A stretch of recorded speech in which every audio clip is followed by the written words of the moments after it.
So if you ask me, what are some of the problems with the liberal left? First of all, is the fact that they are liberal.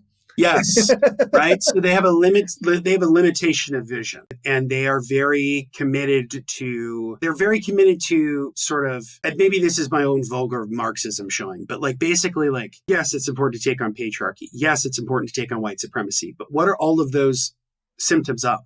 They're all symptoms of capitalism. And often I find in the liberal left vision, and this is not just me speaking, I'm thinking about Ben Burgess's excellent and very thoughtful review of this book that he wrote recently, where, you know, it's almost like capitalism's treated like an afterthought, where it should actually be the front-loaded thing that we all talk about that causes all these other things. Right. But the problem is when you say those kinds of things, you get called a class reductionist and whatever. But there is a very big difference between the way that we on the socialist left and the way that the liberal left handle issues of race or gender or sexuality. We handle them differently because we foreground capitalism in a way that they do not. They tend to sort of like, well, it can be reformed, or, oh, we can make it more humane, or blah, blah, blah. It's like, no, all of these things are components of what make capitalism horrible and why capitalism should be abolished and replaced with socialism.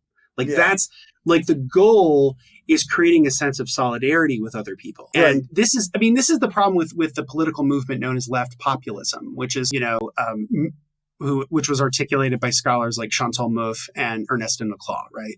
Where it's this idea of, shared, I think it's like shared spheres of recognition or whatever. And it's like the problem with their left populist like critique is it ultimately just kind of falls into a liberal mindset, which is like that racism is like this amorphous thing that we can't solve, or that patriarchy is like this amorphous thing that is just like deeply ingrained in humans and we can't solve it. It's like, no, these are problems of capitalism.